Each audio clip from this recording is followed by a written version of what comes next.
Et c'est pourquoi toute parole qu'on peut te dire à un messager pour dire qu'il est venu donc une doctrine qui est écartée du tawhid, ça c'est que c'est pas alors donc le quoi le message de celui-là, alors qu'il m'a et qu'il dise qu'il m'a sur et qu'il dise qu'il est venu préciser telle ou telle chose qui n'a jamais été enseigné par Allah subhanahu wa ta'ala. Donc Allah n'a pas enseigné donc la Trinité, même le fait d'adorer des statuettes ou le fait même d'adorer des tombes. Aïwa, parce qu'avant le prophète Mohammed alayhi salam, les gens ont altéré la religion d'Isa. Aïwa, comme les Saoul, Boulus. Alors donc il est venu donc se christianiser et il a dit aux gens donc de croire au croix, alors donc de croire à la mort, aïwa, donc expiatoire de Isa, de croire à ceci et cela, qui sont carrément en hors question, c'est-à-dire qu'ils n'ont jamais été enseignés par Isa alayhi salam et qui a altéré cette religion-là de Isa. Et après le départ de Muhammad alayhi salam, les gens sont venus à un moment pour appeler les gens à l'adoration de tombes. Appeler les gens maintenant à diminuer donc de quoi? De vertu hommes. Appeler les gens à faire donc chercher la bénédiction auprès de leurs semblables, choses qui n'ont pas eu de preuve dans le temps du prophète alayhi salam. Et donc, le message est clair. Donc, et aussi c'est Aïwa.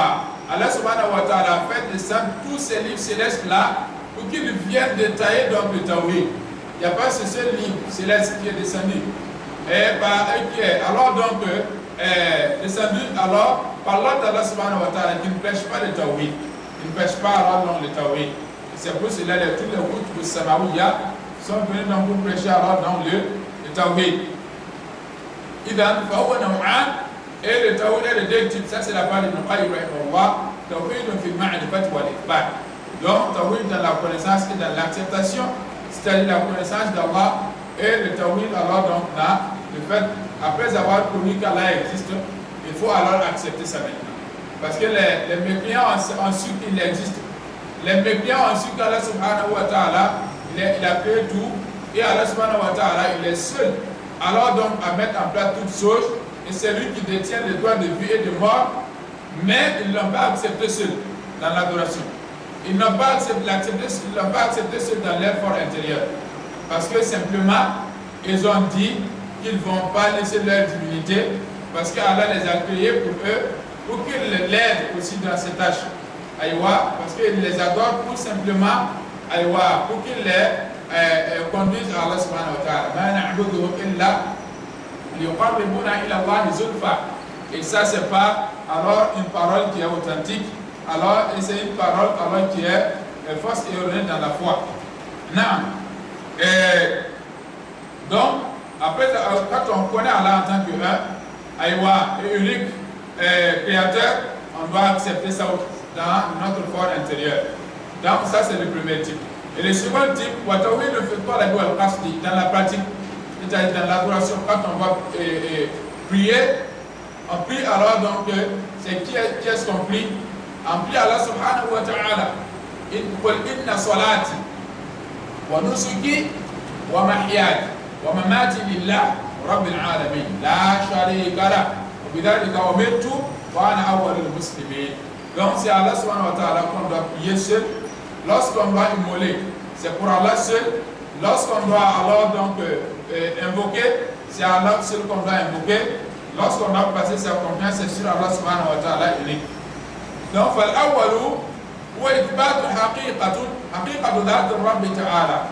et le premier c'est quoi?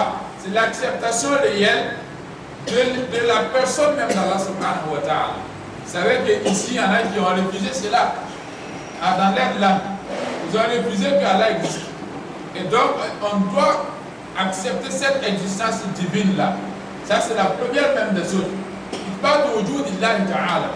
Aïwa, donc, Allah existe, on doit l'accepter. Non, donc parce qu'il y en a qui ont dit que non, que c'est le temps c'est le temps qui les crée, et c'est le temps qui les anéantit. Et dit que non, on m'a dit illa dal. Allah dit ma lahu bidalika min ilmin, in hum illa yahunnun. Donc, ad-dahriyun, Parce que pour eux, c'est le temps. Hein? C'est le temps qui fait tout. Oui, donc c'est le temps qui fait tout. Donc ils ont mis Allah de côté. À ce moment, ils n'ont pas accepté qu'Allah existe. Et ils disent aussi que, comme les philosophes, que lorsque l'homme est libre, ça montre qu'Allah n'a jamais existé, parce que l'existence d'Allah prouve qu'il y a une soumission qu'on doit, que les serviteurs doivent avoir face à vis-à-vis d'Allah subhanahu wa ta'ala. Tout est sacré de nous, se doit de se soumettre à Allah si réellement il existe. Lorsqu'il y a la soumission, il n'y a pas la liberté. Parce que tu es rattaché à Allah par l'adoration. Tout le temps tu dois prier, tout le temps tu dois laisser Sihara, vers le Allah. À ce moment, il n'y a pas la liberté. Donc ils ont compris que donc Allah n'existe pas. Et cette parole-là, c'est mal comprendre le sens de la liberté en ce moment. Donc, ceux qui ne comprennent pas, ils confondent la liberté et le libertinage. Le libertinage, c'est se laisser aller dans le désordre total. Personne ne peut se lever ici, se mettre nu, et uriner devant les gens. Voilà. Mais ça, c'est le libertinage. Donc, ça dit, c'est abuser la liberté. Oui. Et ça aussi, eux-mêmes, ils ont reconnu que ça ne se fait pas. Hein? Dans les pays, ils disent que ma liberté s'arrête pour ma celle de tout. Cela veut dire qu'il faut, quand il y a la liberté, il faut accepter aussi à veiller aux droits des gens. Oui. Donc, veiller aux droits des gens, c'est vivre réellement libre. Voilà. Et accepter, se soumettre à Allah, c'est ça la liberté réelle. C'est ça la liberté qui est réelle. Donc, on doit accepter l'existence même de la personne d'Allah subhanahu wa ta'ala. Ça, c'est d'abord la première des choses ici. Accepter ses attributs, accepter ses œuvres, ses tâches. Allah, c'est lui qui a tout créé. Et aussi, ses noms et ses paroles dans ses livres. Allah a parlé dans ses livres. Nous avons le Coran. Nous avons le Coran. Le Coran, c'est quoi? C'est la parole d'Allah, la parole incréée. Donc, on doit accepter le Coran en tant que parole, ni pas en tant que créature. Non. Donc, ça c'est la parole d'Allah subhanahu wa ta'ala. Le Taurat, c'est la parole d'Allah. Le guide, c'est la parole d'Allah. Maintenant, qui n'est pas altéré en ce moment. Le Taurat qu'Allah a donné à Moussa, ce fut la parole d'Allah subhanahu wa ta'ala. Le guide qu'Allah a donné à Isa, ce fut la parole d'Allah subhanahu wa ta'ala. Non. Donc, Allah parle. وَتَكْلِيمِهِ أَيْوَ لِمَنْ شَاءَ مِنْ عِبَادِهِ. Et alors son échange à qui qu'il veut dans ses créatures et dans ses serviteurs. Allah a échangé à certaines personnes, comme Moussa alayhi as-salam. Et Allah subhanahu wa ta'ala, il confirme cela dans le Coran. Il a appelé Moussa, Fijani Mada, Walaqannada, Allah subhanahu wa ta'ala, qu'est-ce qu'il dit? في حق موسى عليه السلام واذكر في الكتاب موسى إنه كان مخلصا وكان رسولا نبيا وناديناه من جانب الطور الأيمن وقربناه نجيا. Allah subhanahu wa ta'ala dit que lui il a appelé Moussa alayhi salam à côté de la montagne et il a échangé à Moussa. Il a échangé à Moussa alayhi salam. Donc cette parole-là, Moussa est claire. Et est clarifié dans le Coran. Et aussi, Allah a échangé à notre prophète Muhammad alayhi salatu wassalam. Au moment où il l'a élevé au ciel, Allah lui a parlé. Allah lui a parlé sans intermédiaire. Non.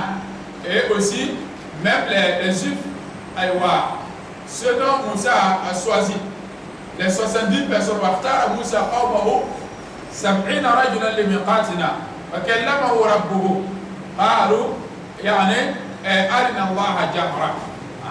Donc Moussa a choisi 70 personnes pour aller donc au rendez-vous. Et lorsqu'ils sont arrivés, Allah a échangé à Moussa et ils ont tous entendu. Et c'est là où ils ont dit que non, qu'ils veulent voir directement Allah subhanahu wa ta'ala. Donc Allah subhanahu wa ta'ala les a saisis alors donc par un grondement et ils ont été tous évanouis et après Allah les a tous ressuscité. Et ça confirme la force d'Allah, la force de la résurrection. Donc ici, Allah parle à qui il veut parmi ses serviteurs. وقدره وحكمته. Et le fait même d'accepter l'ensemble de quoi? Qada Allah. Qada, ça veut dire c'est le décret. Allah a décrété. Nous devons accepter cela et nous devons avoir foi au décret d'Allah subhanahu wa ta'ala. Wa qadarihi, et Allah subhanahu wa ta'ala, il a, quand on parle de qada ou al-qadar, ma huwa al-farq? هناك فرق بين القضاء والقدر. Qadar c'est quoi? C'est le destin. Ce qu'Allah a déjà dans le destin de Allah subhanahu wa ta'ala, dans son décret, il a décrété des choses qui vont se passer du début jusqu'à la fin de l'existence. C'est ce qu'on appelle maintenant, qu'on appelle cela, c'est pour cela quand les gens parlent de Qadar, ils parlent de quoi? Al-Qadar ma'aba, al-Azali, wal-Hawli, wal-Yawmi. Donc Al-Azali, c'est ce que Allah subhanahu wa ta'ala, il a décrété dans l'Awwal Mahfouz, tout ce qui va se réaliser du début, on appelle cela à partir du début jusqu'à la fin. Et c'est pour cela, dans un hadith, le prophète alayhi salam, il a dit que non, awwal ma khalaqa Allahu al-qalam. Thumma qala lahu uktub kullu ma sayakun ila qiyam as-sa'a. La première des choses qu'Allah a créé, c'est le qalam. Le qalam, c'est quoi? Le stylo. Allah subhanahu wa ta'ala, la première des choses qu'il a créé, c'est le qalam. Thumma qala lahu. Après, Allah a dit au qalam, uktub kullu ma sayakun. Aywa ila qiyam as-sa'a. Aywa, écris tout ce qui va se réaliser jusqu'au jour de la résurrection.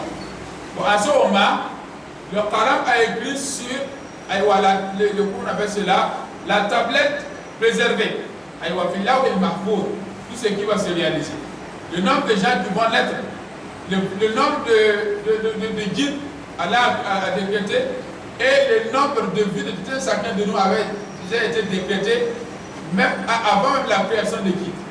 Avant l'avènement de tout chacun de nous. Donc à ce moment, ça c'est quoi? Ça c'est le qadar Allah. Maintenant le qadar, Allah subhanahu wa ta'ala, après dans tout cela, il peut alors donc décider la réalisation d'une chose. Allah peut décider la réalisation d'une chose. Et lorsqu'il décide la réalisation de la chose se réalise en ce moment. Et lorsqu'il se réalise, ça c'est qadar Allah. Amma al-qadar, c'est ce qu'il a décrété. Donc c'est pour cela les deux sens se rapprochent en ce moment. Al-qadar ou al-qadar. Donc on doit avoir foi en tout cela. Parce que pourquoi on parle de tout ça? Parce que dans la foi, il y en a qui sont venus à un certain moment pour donner donc des sens à cela, des sens que les prédécesseurs n'ont pas donné. Donc c'est pour cela, là vous voyez par exemple qu'on appelle cela Al-Qadariya. Al-Qadariya, ils ont parlé sur le destin d'une manière à ne pas alors donc se baser sur des preuves authentiques. Voilà. Et il y en a qui ont dit que non, que Allah subhanahu wa ta'ala n'est pas au courant de ce que l'homme fera demain. Aujourd'hui tu es là, nous sommes aujourd'hui au Yom Al-Ahad, dimanche, le lundi c'est demain. Donc, ce que tu vas faire demain, Allah ne sait pas. Et Allah subhanahu wa ta'ala, en ce moment ça veut dire quoi? Allah ne connaît pas les hommes du paradis, les hommes de l'enfer. C'est quand demain va arriver. Et quand tu vas œuvrer du bien maintenant, qu'Allah maintenant te note en bien. Et quand tu vas mourir maintenant dans l'accomplissement de ce bien que tu seras maintenant en ce moment enregistré dans la liste des hommes du paradis. Et cette parole-là, ça montre alors, c'est-à-dire ça indique des limites à Allah subhanahu wa ta'ala. Alors que non, Allah subhanahu wa ta'ala, il connaît tout ce qui va se réaliser jusqu'à la fin des temps. Yani alima ma ka wa ma yakun. Wa ma sayakun. Allah a connu ce qui a été réalisé. Il sait maintenant ce qui est en train de se réaliser et ce qui se réalisera, Allah est au courant de ça. Et c'est pour cela on doit alors donc avoir confiance en Allah subhanahu wa ta'ala. Tout en remettant Allah dans n'importe quelle chose qui nous arrive. on va alors donc se tourner vers qui? Vers Allah subhanahu wa ta'ala. Et c'est pour cela qu'on dit quelque chose qui a du mal qui arrive à un croyant. Qu'est-ce qu'il dit? Il dit qaddara Allahu wa ma sha'a fa'ala. Donc Allah a décrété et ce qu'Allah a voulu c'est réalisé. Wa hikmatihi, et la sagesse d'Allah subhanahu wa ta'ala. La sagesse c'est quoi? C'est le fait donc de placer chaque chose dans sa place, quoi. Ne pas alors donc c'est-à-dire Allah ordonne ses ordres, Allah ordonne ses tâches. Et Allah subhanahu wa ta'ala, c'est quoi? C'est celui qui est le plus sage. Donc al-hikmah. Le fait de placer chaque chose dans sa place. Et donc Allah subhanahu wa ta'ala, il est le plus sage. Et c'est pour cela, lorsqu'Allah te met dans une situation, Allah est sage, il sait pourquoi tu es dans telle ou telle situation. Et donc, وقد أفصح القرآن عن هذا النوع جدا الإفصاح. Donc le Coran a éclairci donc ce type-là, et donne l'éclaircissement évident. كما في أول سورة الحديد وفي سورة طه. Donc quand vous prenez سورة الحديد كذلك سورة طه وآخر سورة الحشر وأول تنزيل السجدة وأول آل عمران وسورة الإخلاص بكمالها وغير ذلك. Donc ça sont des références que tu peux aller voir là où Allah a parlé de lui. Allah a parlé de lui, sa force, et tu vas le connaître en ce moment. La connaissance de ces versets, les savants ont dit qu'il y a des tafsirs qui sont obligatoires pour tout un chacun de nous. Parce que connaître le tafsir de tous les versets du Coran, ça ne relève pas d'une obligation de tout le monde. Mais il y a des versets dans le Coran dont tu dois obligatoirement connaître individuellement, on doit connaître ça. C'est ce qu'on fait. Et on dit que quels sont ces versets-là? Les versets qui parlent donc de l'unicité d'Allah subhanahu wa ta'ala. Les versets donc à travers lesquels tu ne peux avoir la foi parfaite lorsque tu fais fi à ces versets-là. En ce moment, tu dois connaître ces versets-là et leurs commentaires obligatoirement. Alors, donc c'est pourquoi et Allah subhanahu wa ta'ala, il a parlé dans le Coran, dans beaucoup de versets donc pour expliquer comment il explique ses noms, ses attributs, sa force. Et à travers cela, nous allons mieux connaître et adorer Allah subhanahu wa ta'ala. Donc, هذا نوع الأول. أما النوع الثاني ما تضمنته سورة قل يا أيها الكافرون. Donc, même si on parle par exemple du premier type, pour ne pas allonger donc la parole ici, quand vous prenez par exemple la sorte de l'Ikhlas, dans sa totalité, il est un sujet qui te renvoie à connaître Allah subhanahu wa ta'ala. Du coup, huwa Allahu ahad. On a comme ça à quoi? Il y en a qui sont venus dire au prophète en ciblant l'arabe. Donc, montre-nous alors le nasab d'Allah subhanahu wa ta'ala. Et le prophète dit que non, Qul huwa Allahu ahad. Et Allah subhanahu wa ta'ala dit, Qul dit, huwa, c'est lui, Allahu Allah. Ahadun, il est unique. Donc cela montre qu'il n'est pas un arbre, il n'est pas une montagne, il n'est pas la mer. Donc Allah n'est pas alors comme eux ils voient. Parce qu'ils ont dit au prophète des plus anciens, parce que les sciences sont visibles. Alors voilà là, de l'autre côté c'est notre Dieu là-bas. Voilà ainsi de suite, cette montagne-là, c'est notre endroit où on passe souvent, on vole, ainsi de suite. Bon, en ce moment, toi ton Seigneur est comment? Il dit Allah. C'est lui Allah. Ahad, il est unique. Allah, c'est lui, As-Samadou, il est celui dont tout un chacun de nous dépend. Parce que tout un chacun de nous dépend d'Allah subhanahu wa ta'ala. Allah ne dépend pas de ses, il est indépendant de ses créatures. Et c'est vers lui que tout le monde se converge. Donc, Allah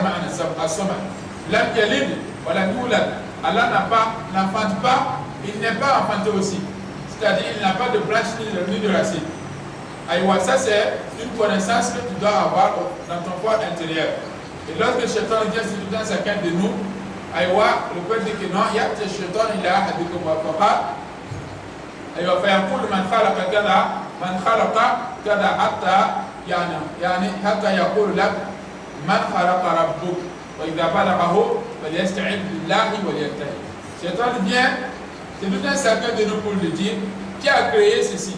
Il dit Allah. Qui a créé ceci, dit Allah. C'est ce qu'ils te disent, qui a créé Allah. Donc, il veut dire que lorsque alors ça arrive à ce stade-là, il demande protection auprès de la force du diable. Et rend alors avec cette pensée-là. Donc, cela montre en ce moment que réfléchir sur le début d'Allah subhanahu wa ta'ala, ça provient du diable, ça provient du shaitan. Ce qu'on doit avoir en nous, c'est de croire en l'existence d'Allah subhanahu wa ta'ala. هو الأول الذي ليس قبله شيء والآخر الذي ليس بعده شيء. أيوة الأول بلا ابتداء والآخر بلا انتهاء. Allah est celui qui est le début avant celui-là, il n'y a pas un Dieu avant Allah subhanahu wa ta'ala. Et le début d'Allah, c'est pas comme notre début. L'année a débuté d'un tel moment et va finir d'un tel moment ou non. Aïwa, donc, votre limite début d'un tel moment, donc quand on parle du début d'Allah, ça veut dire que non. Al-awwal bila ibtida. Il est le premier.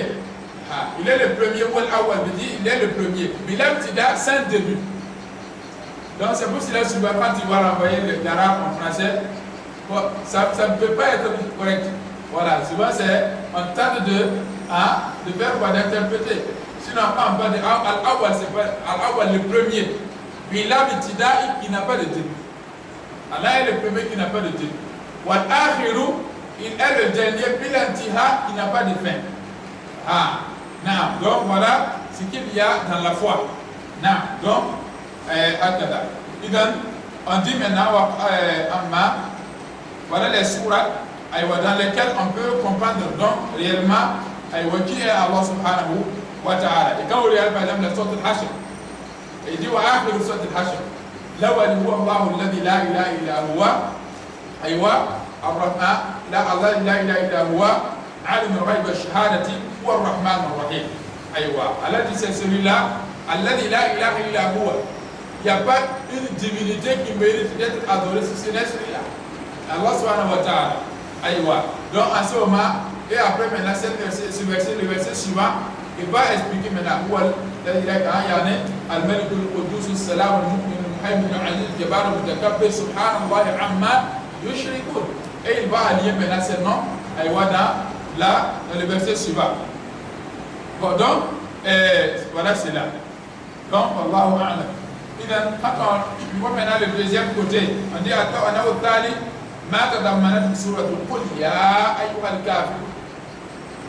quand vous regardez par exemple, c'est que le groupe la sourate al-Kafirun.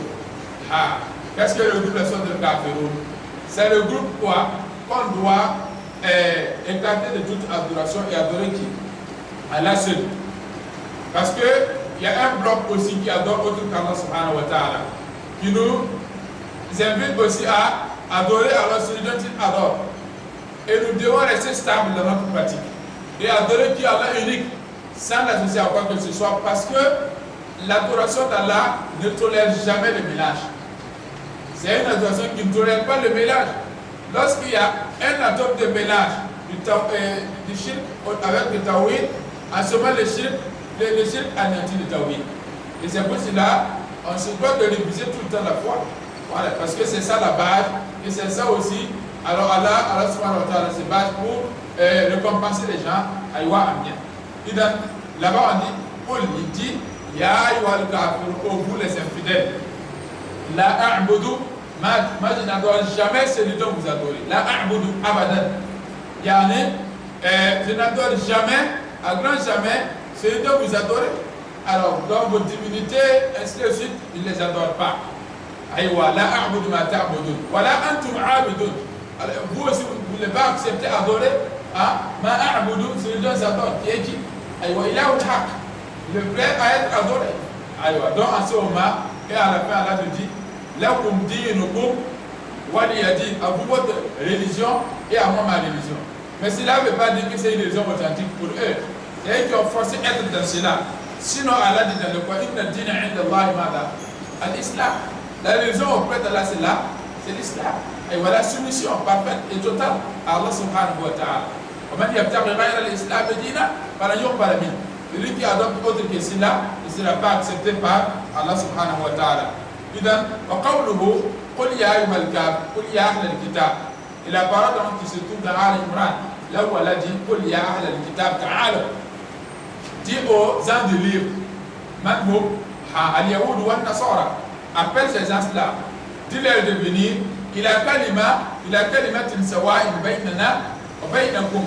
Aïwa, à une parole qui va alors donc nous traiter à égalité. Lorsqu'on accepte cette parole-là, nous sommes devenus alors égaux, entre autres. Donc il n'y a plus de différence. Aïwa, parce que c'est nous, la race, les ethnies, importe peu. Innama yataqabbalu Allahu minal muttaqin. Aïwa, celui-là accepte ses œuvres, c'est les croyants, non pas les Arabes, non pas les Européens, non pas les Noirs, non pas ceci et cela, et celui qui a la foi et celui qui crée en Allah de plus, qui est plus que les autres. Donc ce qui peut alors donc, nous mettre à égalité, c'est quoi? C'est cette parole-là. Et quelle est celle-ci? Allah na'buda illa Allah. Nous allons adorer qui? Allah subhanahu wa ta'ala. On va laisser donc les forces divinités et venir à l'adoration d'Allah unique. Voilà, nous shirika bihi shay'a. Et on n'aura pas fait de l'associationnisme dans la pratique d'adoration. On n'aura pas adopté autre divinité dans notre adoration. Voilà, nous shirika bihi shay'a. Voilà, yattakhidha ba'duna ba'dan arbaba min dunillah. On n'aura pas adopté entre autres, on n'aura pas prendre alors donc nos serviteurs semblables comme des divinités. Arbabuna, c'est comme souvent les juifs et les chrétiens, ils prennent des rabbins, ils prennent des prêtres et ils les adorent autre qu'Allah subhanahu wa ta'ala. Et c'est pour cela que le Père a dit aux juifs que vous, dans votre pratique, vous avez l'habitude d'adorer vos leaders, d'adorer vos érudits. Et il y a un qui a dit que non, on ne les adore pas. Et il veut dire que non, vous les adorez bien sûr. Est-ce qu'il ne rend pas halal certaines choses qui sont haram? Et vous acceptez les suivre dans cela? Ils ont dit oui. Est-ce qu'il ne rend pas halal certains haram? Certaines choses qu'Allah a rendu haram. Est-ce qu'il n'y a pas parmi vos leaders des gens qui rendent haram certaines choses halal? Et vous acceptez les suivre dans cela? Ils ont dit oui. Ils ont dit fadhalika ibadatuhum iyyahu. Et leur adoration là comme ça. Alors si quelqu'un se présente tout de suite ici et dit que non, faites ceci et cela, alors que c'est en contradiction avec les livres, le Coran et avec donc la sunna du prophète alayhi salam, faire cela c'est adorer celui-là. Faire cela c'est prendre celui-là comme divinité à Jéhovah. Maintenant donc ceux qui adorent Allah unique, ils ne l'associent pas à quoi que ce soit, ils sont écartés de cette pratique-là. Donc voilà, donc, si tu les appelles là, ils peuvent refuser. Ils peuvent dire que non, ils ne pourront pas. Parce que les Juifs sont orgueilleux. Ils sont des gens qui, alors, ils sont hautains. Ils n'acceptent pas jamais se rabaisser devant la vérité. Et c'est pour cela, quand le prophète est venu, vous avez vu qu'il y a eu beaucoup de gens qui sont venus entrer dans la religion en grande masse après avoir connu que les Arabes n'avaient pas la force. La force était avec Allah et son message, Inna al-izzata lillah wa li rasoulih. Après l'ouverture de la main, qu'est-ce qui s'est passé? Wa ra'ayta an-nas yadkhuluna fi dinillahi afwaja. Les gens sont venus en grande masse entrer dans la religion. Mais est-ce que c'était les Juifs? Les Juifs n'ont pas accepté de venir. Ils sont restés là où ils sont. Quand bien même, ils acceptent plus la mort que la foi. Les Juifs acceptent plutôt la mort que embrasser la religion du prophète alayhi salam. Et la preuve de cela, c'est Banu Quraïda. Les Banu Quraïda qui ont violé le pacte avec le prophète. Après la bataille d'Ahzab, le prophète s'est dirigé vers cette famille-là de Juifs. Et il fallait les exécuter, tous ceux qui avaient atteint la plupart